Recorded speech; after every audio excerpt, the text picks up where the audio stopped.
Yugoslavia میں تو پھر انہوں نے جنگ کروائی صوبوں کے درمیان داخلی طور پر. سوویت یونین میں تو کوئی جنگ بھی نہیں ہوئی, ایک گولی چلائے بغیر انہوں نے پورا ملک توڑ کے ایٹمی طاقت. یہ 5th جنریشن وار کی فارمز ہوا کرتی تھی اس زمانے.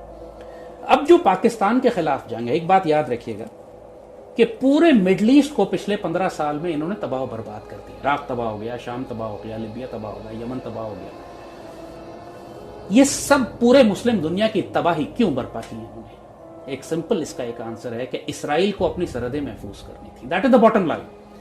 کیونکہ جو کچھ اس وقت دنیا میں ہو رہا ہے, یہ اس کے پیچھے ایک نظریہ آپ کو ملے گا کہ اسرائیل میں یہودیوں کا یہ عقیدہ ہے کہ اب ہم نے ٹیمپل آف سولومن بنانا ہے اور ہمارا مسیحا نے آنا ہے, اور مسیحا یہاں سے آ کر یہودی پوری دنیا پر حکومت کریں گے.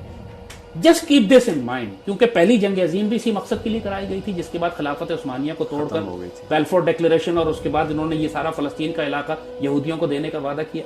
دوسری جنگ عظیم بھی اسی مقصد کے لیے کرائی گئی تھی کہ پوری 60 لاکھ یہودیوں کے مرنے کا ڈرامہ کر کے پوری دنیا سے ہمدردیاں سمیٹ کر کہا جائے کہ چونکہ یورپ میں یہودی مرا, لہذا فلسطین میں اسرائیل کو بنایا جائے.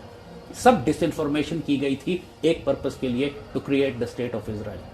اور اب یہ جو تیسری عالمی جنگ کرائی جا رہی ہے, یہ اس لیے کی جا رہی ہے کہ اسٹیٹ آف اسرائیل کو اب ایکسپینڈ کرنا ہے. انہوں نے یہ چاہ رہے ہیں پوری دنیا سے یہودی جو ہیں دنیا چھوڑ کر اسرائیل میں آ جائیں.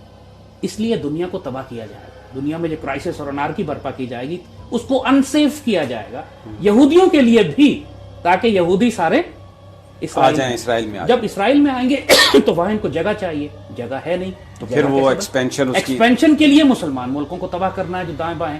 اسی لیے اسرائیل, آپ کو پتہ بھی نہیں لگتا کہ پوری دنیا کے کورونا کے چکروں میں ہم لگے رہتے ہیں, ہر ہفتے اس کے بارڈرز وسیع ہوتے جا رہے ہیں, سیٹلمنٹس بڑھتی چلی جا رہی ہیں, حتیٰ کہ ان کے ربائز جو ہیں کھل کے کہہ رہے ہیں کہ مسیح آنے میں اب کوئی وقت نہیں رہ گیا, کسی بھی لمحے ہم اناؤنسمنٹ کر دیں گے. یروشلم میں ایمبیسیز دنیا کے بڑے ملک, امریکہ نے, ٹرمپ نے بھی وہاں شفٹ کی تھی.